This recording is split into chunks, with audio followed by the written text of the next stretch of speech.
In the dark shadows, in the white cold, fearlessly we search for knowledge new and old. We drink the strong spirits and read the ancient tomes. The order of the Abracast. We are the brave and the bold. The Abracast. Occult, history, conspiracy, and violence.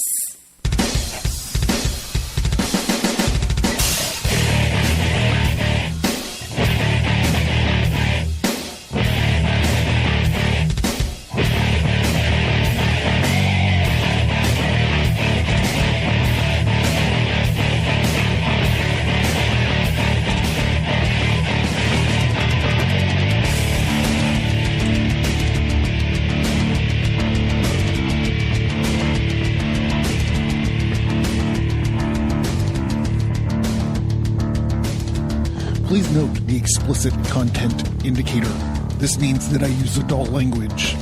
I do not speak in a humorless, public radio hushed monotone. I am excited and enthusiastic about the information that I present and the topics I discuss. You will hear ice rattle in my glass throughout the show. On the show, I joke about bodily functions, sex acts, religion, and politics. The topics may seem random or scattered through the back catalog. A list of show topics in chronological order is provided on the featured topic link at Advertise.com. If any of these issues might trigger you, this might not be the podcast for you, and I wish you good luck finding a show more to your liking. It's that time again. The music is low. The party is over. The fire is dying down, and all the ordinary people passed out long ago. Now we are the only ones left. All right, everybody, welcome. This is John. We're going back to the lodge tonight. We got another, we're continuing our thing on the Freemasonic prophecy. So before we get into that, let's just give a toast out to all my Subscribe Star and Patreon supporters. Thank you, guys. Here's to staying positive and testing negative. It's a good one. So we got a lot of stuff going on. I'm doing a 72-hour fast. Starting January 27th, it's like a de-Turkifying thing. So I have gotten messages from a couple of you guys saying that you're interested in doing the fast too. So I am not going to tell you what to do, but this is what I'm doing this week to start to prepare for the fast. I'm going to do 2 24-hour fasts back to back.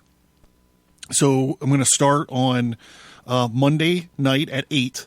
Will be the last thing that I eat, and then for 24 hours, and then at 8 on Tuesday, I will eat again, and then 8 on Wednesday, that second 24-hour fast will be broken.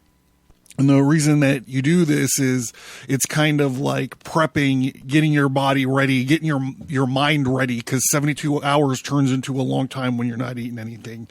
So it's kind of like a test run, sort of. It lets you know what you're getting into, what you're getting yourself into. So Monday and Tuesday, 2 24-hour fasts back to back, and I'm going to do the meal between the 2 24-hour periods is going to be probably some kind of keto dish, right? Because after 24 hours, your body goes into ketosis anyways.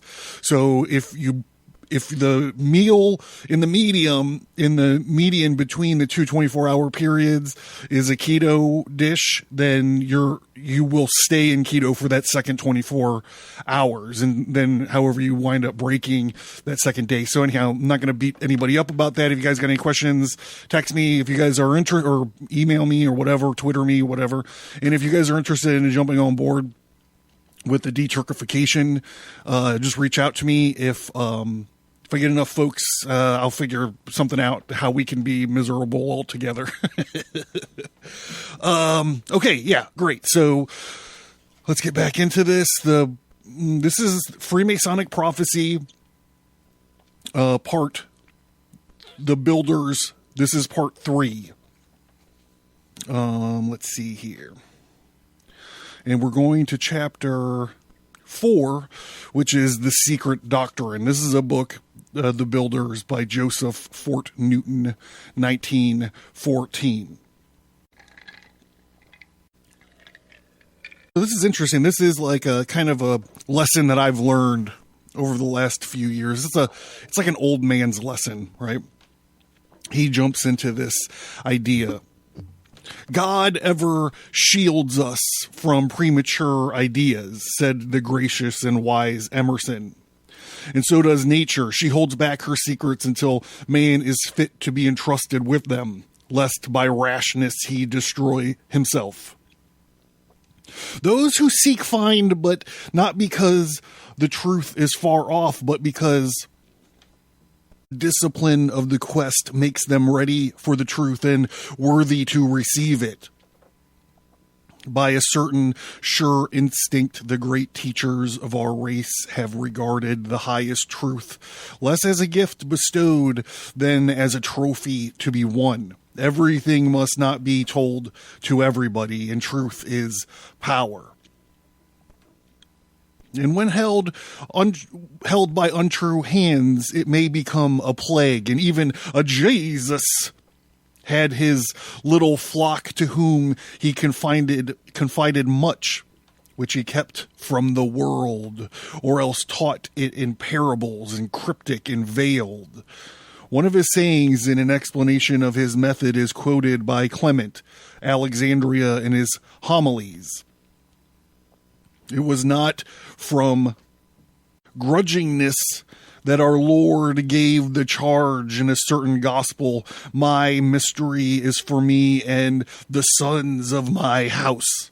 This more withdrawn teaching hinted in the sayings of the Master, with the arts of spiritual culture employed, has come to be known as the secret doctrine or the hidden wisdom. A persistent tradition affirms that throughout the ages and in every land, behind the systems of faith accepted by the masses, an inner and deeper doctrine that has been held and taught by those able to grasp it. The hidden faith has undergone many changes of outwards expressions, using now one set of symbols and now another, but its central tenets have remained the same, and necessarily so, since the ultimates of the thought are ever immutable. By the same token, those who have eyes to see have no difficulty in penetrating the varying veils of expression and identifying the underlying truths, thus confirming in the arcana of faith what we found to be true in its earliest forms, the oneness of the human mind and the unity of truth.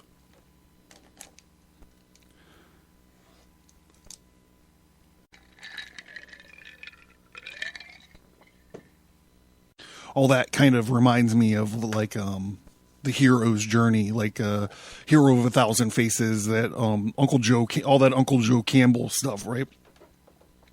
There are those who resent the suggestion that there is or can be secrecy in regard to spiritual truths, if momentous at all, are of common moment to all.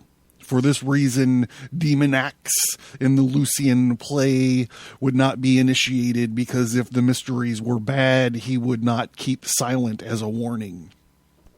And if they were good, he would proclaim them as a duty. The objection is, however, unsound, as a little thought will reveal. Secrecy in such matters inheres in the nature of the truths themselves, not in any affected superiority of a few elect minds. Qualification for the knowledge of higher things is and must always be a matter of personal fitness. So here, this is my theory right here. This is my theory on the secrets of Freemasonry. My theory, as I've stated it many times in these Freemason episodes, is if you can't keep your fucking mouth shut about something as stupid as a handshake or a grip, as they call it, or what your little play, like what are you doing in your little plays or your these little rituals, then how can you be trusted in everyday society? Discretion is the better part of valor. If you have something, if you know something about your neighbor, it's not your fucking position to go and gossip about it or to try to intervene anyway. It's none of your fucking business. And if you can't keep a secret about a secret handshake or something like that, what fucking good are you? I think that's my theory on the secrets of Freemasonry. I've also mentioned that I sometimes drink with Freemasons and I start talking to them about this kind of stuff. And most Freemasons don't give a fuck about all this esotericism. You'll find some every now and again that do. But most people are just like, whatever. Like, they're like, I just go there to get out of the fucking house or whatever their reasons are. All right. Now that I'm done apologizing or making excuses for Freemasons. Oh, maybe I'm not done. I just had another thought.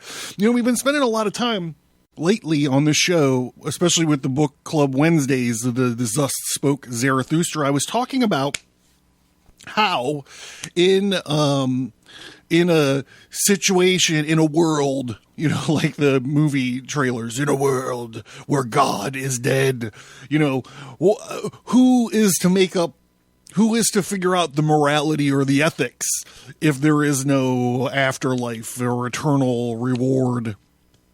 According to Jordan Peterson, that's what Nietzsche was doing when he said God is dead and all the stuff that follows, and thus spake Zarathustra, as the idea of this overman, you know, is the idea that you have to become your own moral kind of compass. You know, if there's no such, if God truly is dead. You know, and so in a lot of ways, you know, Masons will swear up and down that, you know, what they say is that you have to have a belief in a higher power. And it doesn't necessarily mean, you know, the Christian God or Allah or, you know, I don't know, Sophia or whatever. I'm sure there's Gnostic Freemasons out there, but they claim that it's a secular organization because it doesn't matter what God not even a God, the higher power. You know, so in some ways, like Zarathustra is also talking about the same thing that, you know, these Masons are talking about, how to be a square and upright, you know, on the level, you know, hewn stone or whatever the fuck they say it is. So it's interesting that I'm colliding these two kind of ideas together, you know. And then Crowley would say that Nietzsche was a prophet of Thelema.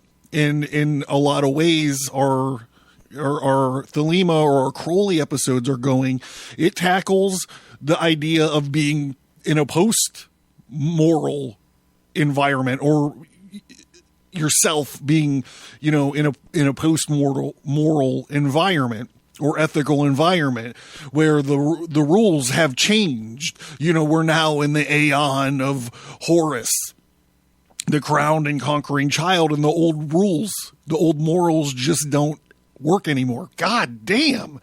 How did I not think of that until I just pressed the red button and all this stuff is coming into my brain? This is all, you know, related. It's all dealing kind of with the same topics or the same ideas.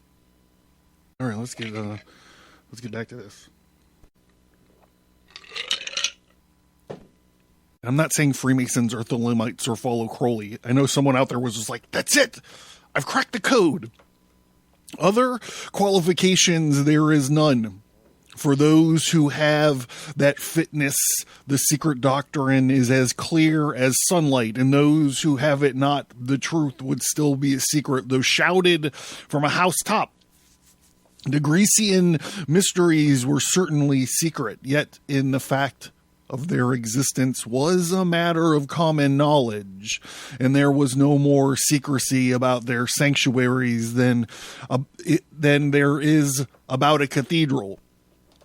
Their presence testified to the public that a deeper than the popular faith did actually exist, but the right to admission into them depended on the wholehearted wish of the aspirant and his willingness to fit himself into the known of the truth. The old maxim applies here, that when the pupil is ready, the teacher is found and waiting. And he passes on to know a truth hitherto hidden because he lacked either the aptitude or the desire. All is mystery as of course, but mystification is another thing. And the tendency to befog a thing or a theme which needs to be clarified is to be regretted. Here lies perhaps the real reason for that feeling of resentment against the idea of the secret doctrine. And one must admit that it is not without justification. For example, we are told that behind the age-long struggle of man to know the truth, there exists a hidden fraternity of initiates, adepts in esoteric lore known to themselves but not to the world, for who have had in their keeping through the centuries high truths which were they permitted to be dimly enumerated in the popular faith, but which the rest of the race are too obtuse even yet to grasp, save in an imperfect and limited degree. These hidden sages, it would seem, look upon our eager, aspiring humanity much like the patient masters of an idiot school, watching it go on forever, seeking without finding, while they sit in seclusion, keeping the keys to the occult. So, in Manly P. Hall's book, The Secret History of America, he talks about these hidden, these people that work in the background to influence history, and like this secret organization. They're keeping these things, and they're working to basically create America, with the land of the free and the home of the brave and all that stuff.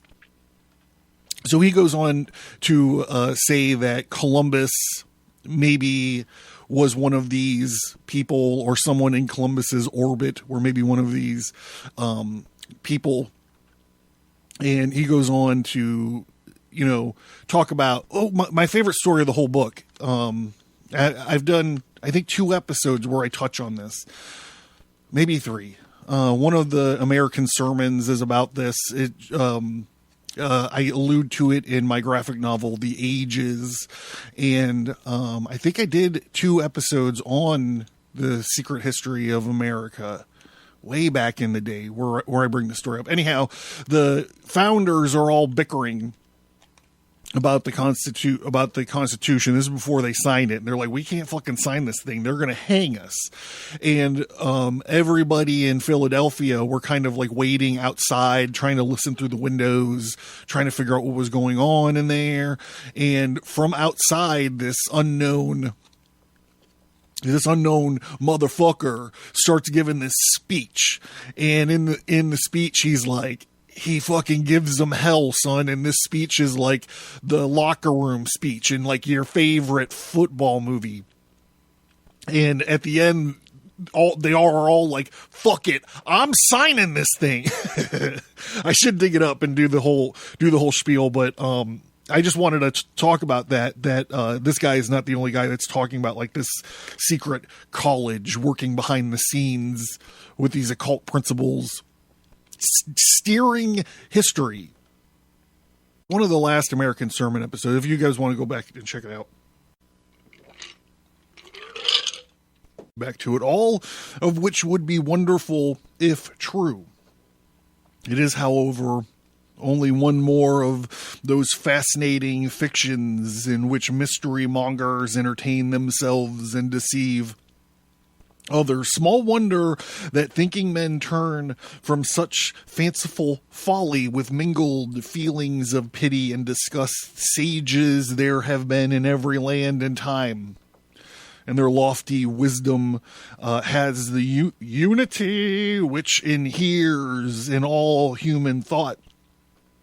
But that there is now, or ever has been, a conscious, much less continuous fellowship of superior souls, holding as secret truths denied to their fellow men, verges upon the absurd. Well, this guy just threw water all over my last spiel.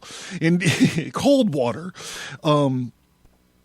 Indeed, what is called the secret doctrine differs not one whit from what has been taught openly and earnestly. So far, such truths can be taught in words, pictured in symbols by the highest minds of almost every land and language. The difference lies less in what is taught than in the ways in which it is taught, not so much a matter as in method. Also, we must not forget that with few exceptions, the men who have led our race farthest along the way towards the mountain of vision have not been men who learned their lore from any coterie of esoteric experts, but rather men who told in song what they had been taught in sorrow, initiates into internal truths, to be sure, but by the grace of God and the divine right of the genius, seers, sages, mystics, saints, these are they who have sought in sincerity, found in reality, and the memory of them is a kind of religion. Some of them, like Pythagoras, were trained for their quest in the schools of the secret doctrine, and others went their way alone, though never unattended, and led by the vision splendid. They came at last to the gate and passed into the city.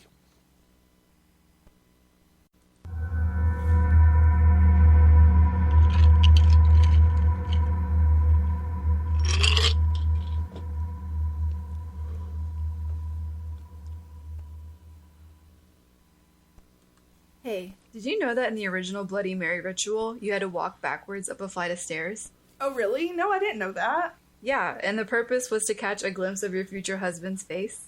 Really? I wish I could find my future husband that easily. Honestly, all I really want to do now is drink a Bloody Mary. Well, how about we go make some Bloody Marys while you tell me more fun facts about Bloody Mary?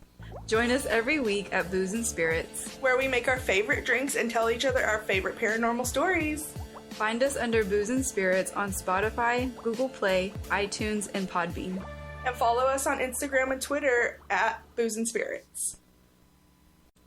So this month on the Fulgar Correspondentia, just a fancy word for the mailing list. Since we're heading into the fourth quarter of our Genesis series, there's a little brief Genesis timeline, according to me, that's up there. Also, since we are going to be getting into Jacob and Esau, I finally sat down and started to work on a map of the wrong son, the wrong blessing idea that we've been running into pretty much this whole Genesis thing. Sat down and worked out some pretty cool details. So I think it's pretty cool. Also, as always, you can look at my latest up-to-date version of the tarot cards that I'm designing. All that if you just sign into the mailing list, all that bonus stuff. But the Fellow Craft episode on the Patreon and Subscribe Star this month, we're starting to look at and dissect the work of Milton William Cooper in episode entitled The UFO Conspiracy Part 1.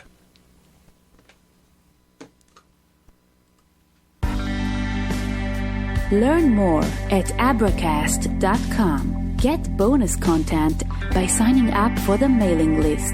Get all that plus many exclusive episodes by supporting the show at patreon.com or subscribestar.com.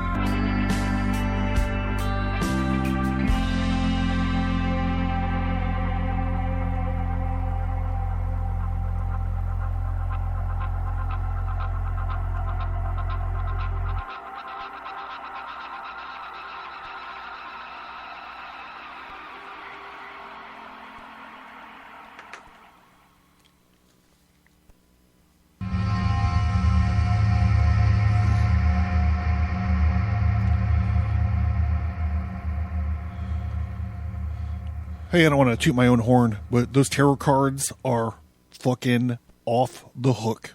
I got the minor arcana done, and the major arcana is just about done. There might be a couple tweaks that I want to get in there and check out. But you heard it here first. I haven't announced this anywhere. I haven't talked about it anywhere outside of my studio. My tarot card set is going to have a third arcana. So you have the minor with the swords and the wands and the coins and the cups. And then you have the major, the fool, the magician, the high priestess, the empress, the emperor, yada, yada, yada. And then I'm going to have the vulgar arcana.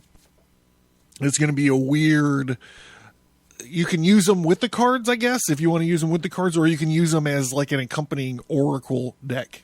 I haven't figured out the mechanics of them yet, but I have a couple drawn, and they are dope. So maybe I should put some of those up on that landing page. I'm also previewing a lot of them on my Instagram. If you don't want to sign into the mailing list, you can check them out on there. All right, let's get back to it. Why, then, may it be asked, speak of such a thing as the secret doctrine at all, since it were better named in the open secret of the world? For two reasons, both of these which have been intimated. First, in the olden times, unwanted knowledge of any kind was very dangerous. Possession and the truths of science and philosophy, equally with religious ideas other than those in vogue among the multitude, had to seek the protection of obscurity. If this necessity gave designing priestcraft its opportunity, it is nevertheless offered then the security and the silence needed by the thinkers and seeker of the truth in dark times. Hence there arose in the ancient world, whatever the human mind was alive in, spiritual systems of exoteric and esoteric instruction, that is, of truth taught openly and truth concealed. Disciples were advanced from the outside to the inside of the divine philosophy, as we have seen, by degrees of initiation, whereas by symbols and dark sayings and dramatic ritual, the novice received only hints of what was later made plain. Second, the hidden teachings may indeed be described as the open secret of the world, because it is open yet understood only by those fit to receive it. What kept it hidden was no arbitrary restriction, but only a lack of insight and fitness of the mind to appreciate and assimilate it. Nor could it be otherwise. And this is as true today as ever it was in the days of the mysteries, and so it will be until whatever is to be the end of mortal things. Fitness for these finer truths cannot be conferred, it must be developed. Without it, the teachings of these sages are enigmas that seem unintelligible, if not contradictory, insofar then as the discipline of initiation. And it uses of art and drama and symbol help towards the purity of soul and the spiritual awakening. By so much do they prepare men for the truth, and by so much and no further. So that the secret doctrine, whether as taught by the ancient mysteries or by modern masonry, is less a doctrine than a discipline, a method of organized spiritual culture, and as such has the place and the ministry among men.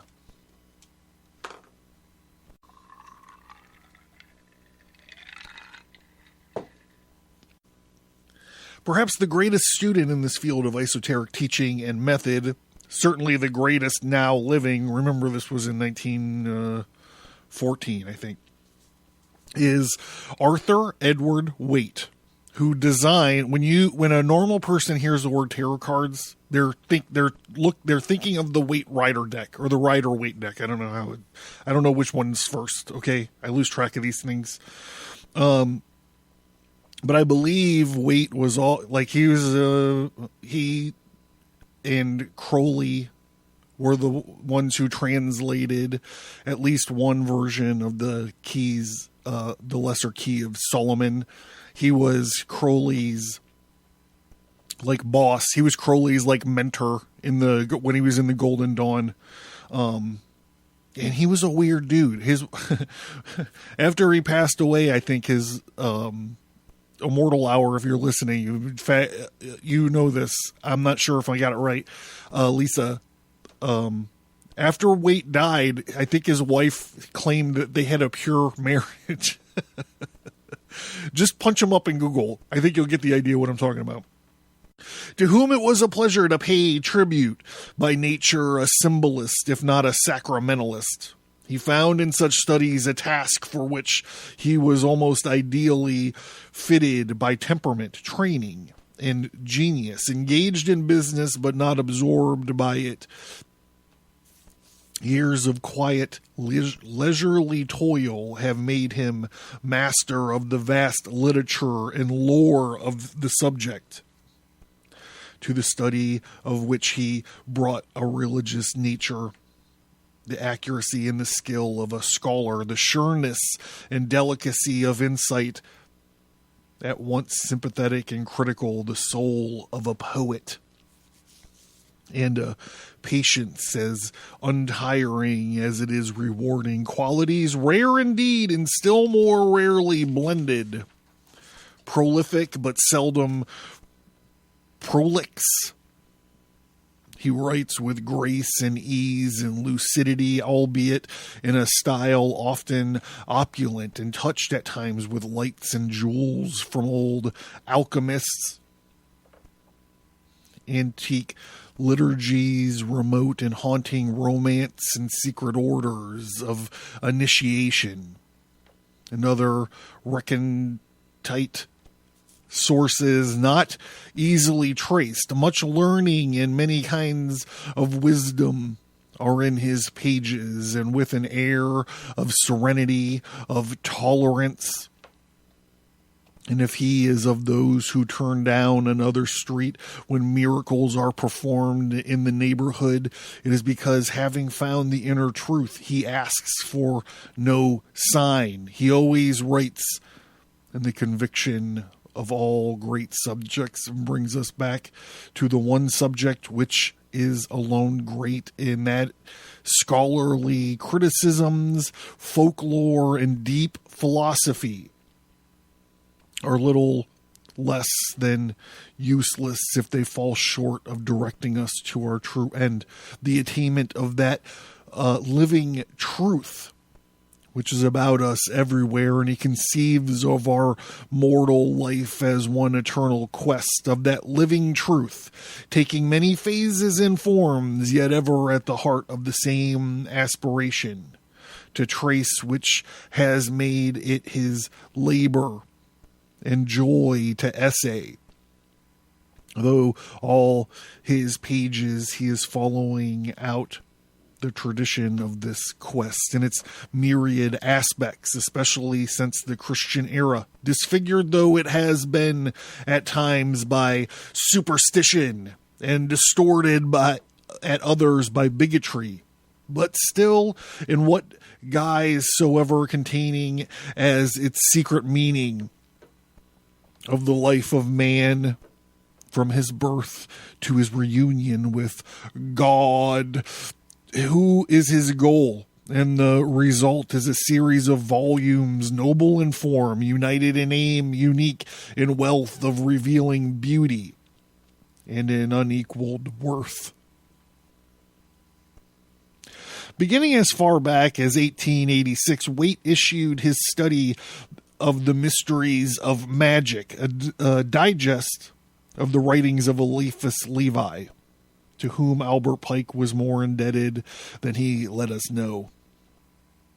Then followed the real history of the Rosicrucians, which traces as far as any mortal may trace the thread of fact whereupon is strung the romance of a fraternity,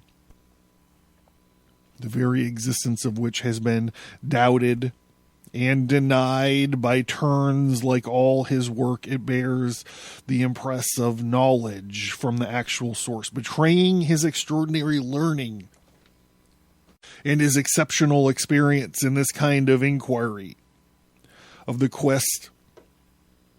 In its distinctly Christian aspect, he has written in the hidden church of the Holy Grail, a work of rare beauty, of bewildering richness, written in a style which, partaking of the quality of the story told, is not at all after the manner of these days. But the Grail legend is only one aspect of the old world sacred quest, uniting the symbols of chivalry with the Christian faith. Masonry is another, and no one may ever hope to write of the secret traditions in Masonry, which has more insight and charm, or a touch more sure than revealing than the gracious student from whom Masonry perpetuates the instituted mysteries of antiquity, with much else derived from the innumerable storehouses of treasure. Let his last work survey the secret doctrine in Israel, being a study of the Zohar, or the Hebrew Book of Splendor, a feat for which no Hebrew scholar has had the heart. Here we go. They're going to be talking my shit here in a minute. This Bible of Kabbalism is indeed so confused and confusing that only a golden dustman would have had the patience to sift out its gems from the mountain of dross and attempt to reduce its wide, weltering chaos to order. And even Waite, with his gift of research and narration, finds little more than gleams of dawn in a dim forest, brilliant vapors that glint and tell by their very perversity and strangeness. So whenever we do Kabbalah episodes, I always try to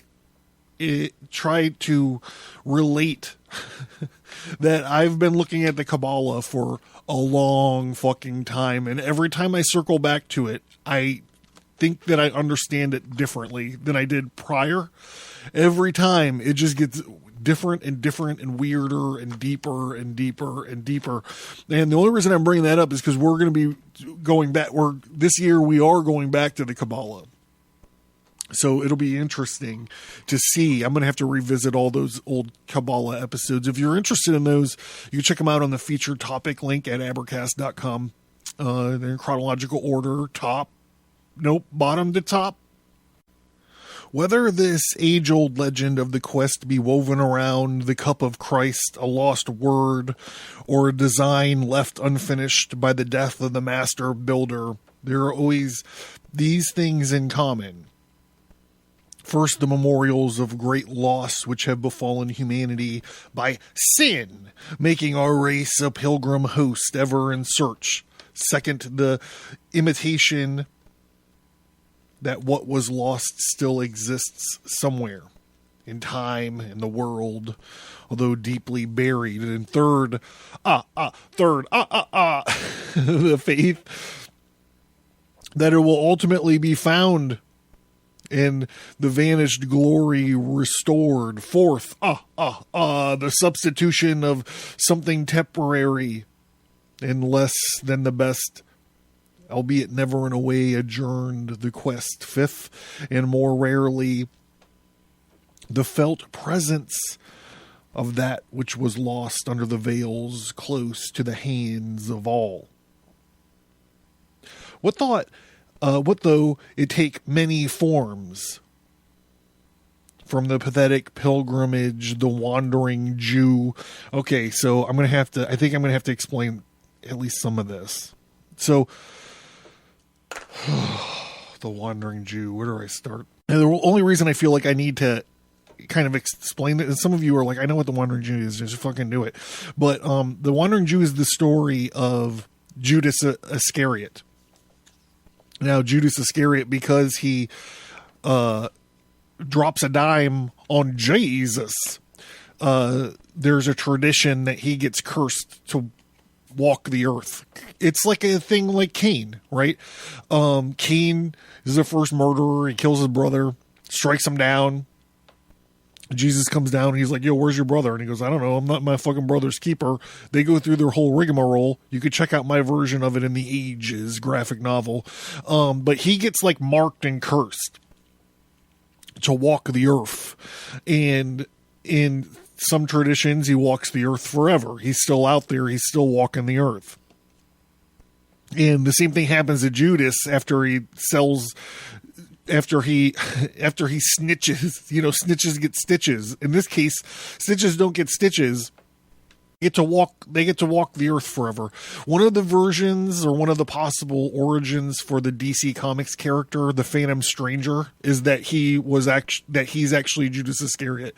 And he's just been all over the place, and this is interesting because this ties in, at least in my book, about the secret doctrine, the version that this dude shoots down, that there's like these secret people that work like just outside of history, steering history into creating America, the new world, the new Jerusalem, when it was needed or whatever. So that's who the Wandering Jew is. The Phantom Stranger has like three great, there are versions of his origin stories that are great. Another one was that he was Pantera. Now you're like, wait, he was Pantera? No, Pantera, in some traditions, Pantera was the Roman soldier that stabbed Christ through the side. And then he got cursed because he fucking stabbed Jesus. And another one was like, I can't remember.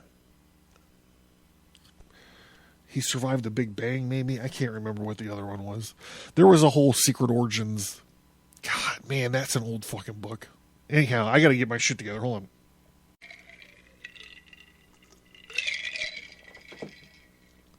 Alright, I'm just gonna back up here a little bit. What though it take many forms, from the pathetic pilgrim of the wandering Jew to the journey into fairyland in the quest of the blue bird, it is ever and always the same. There are so many symbols of the fact that men are made of one blood and born to one need, that there should seek the Lord, if haply they might feel after him and find him, though he is not far from every one of us, for in him we live and move and have our being. So another interesting thing that I want to say about this is that here this writer is talking about what the Holy Grail could be. So I don't know exactly the timeline, but I do know that like in the medieval ages, no one really knew what the Holy Grail was. There were some people that thought that it was like some kind of like a stone, or the cup of Christ, or a weapon of some sort. And there's actually like a theory or whatever that the 4 suits of the tarot, each one of them represents what could the Holy Grail actually be. You know, was it the pentacles? Was it the cups? Was it the sword, or was it the wand? So I thought that that's interesting because he's kind of talking about that here. You know, whatever form it may be, or maybe it's Gozer the Gozerian, and it's your job to choose the form of its coming. Back to it. What then is the secret doctrine of which the seer-like scholar has written with so many improvisations of eloquence and emphasis, and of which each of us is in quest? What indeed? But that which all the world is seeking knowledge of him who to know aright is fulfillment of every human need, the kinship of the soul with God, the life of purity, honor, and pity. Oh, piety. Ha! Demanded by the high heredity. The unity and fellowship of the race, in duty and destiny, and the faith of the soul is deathless as God, its Father, is deathless. Now to accept this faith as a mere philosophy is one thing, but to realize it as an experience in the innermost heart is another. And a deeper thing, no man knows the secret doctrine until it has become the secret of his soul, the reigning reality of his thought, the inspiration of his acts, and the form and color, and the glory of his life. Happily owning to the growth of the race in spiritual intelligence, the power and the highest truth is no longer held as a sacred secret. Still, if art has efficacy to surprise and to reveal the elusive spirit of truth, then truth is dramatically presented. It is made vivid and impressive, strengthened the faith of the strongest, and bringing a ray of heavenly light to many a baffled seeker. Ever the quest goes on, though it is permitted some of us to believe that the lost word has been found, the only way in which it can ever be found, even in the life of him who was the Word made flesh, Jesus, who dwelled among us, and whose grace and beauty we know. Of this quest, Masonry is an aspect, continuing the high tradition of humanity, asking men to unite in the search for things most worth finding, that each may share the faith of all apart from its rites. There is no mystery in Masonry save the mystery of all great and simple things. So far from being hidden or occult, its glory lies in its openness and its emphasis on the realities which are to the human world, that light and air are to nature. Its mystery is of so great a kind that it is easily overlooked. Its secrets almost too simple to be found out.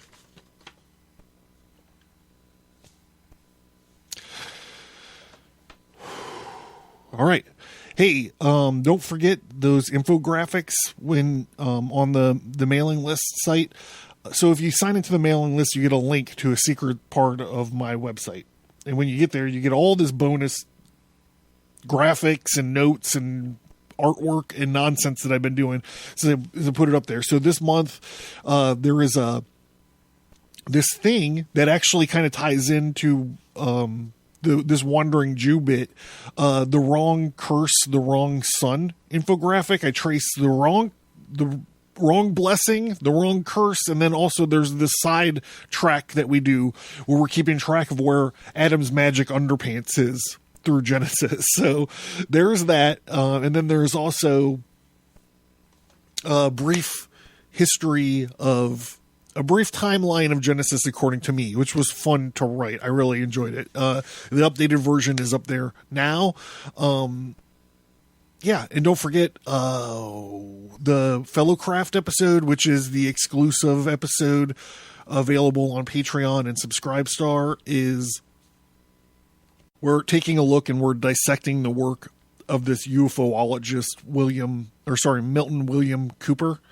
The episode is called The UFO Conspiracy Part 1. It's fun. It's a great episode, and it's going to lead to an even greater episode next month. So if you guys are interested in the UFO conspiracy stuff, that might be super interesting for you. I'm John. This has been the Abercast. Thank you guys so much. And, yeah.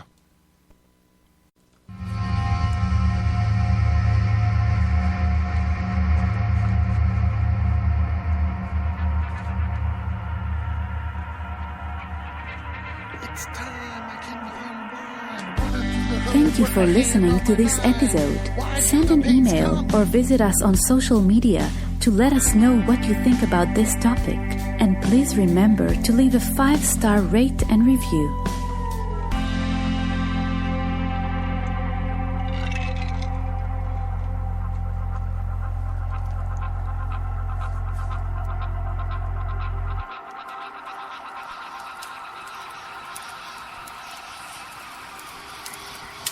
Hey, did you learn something?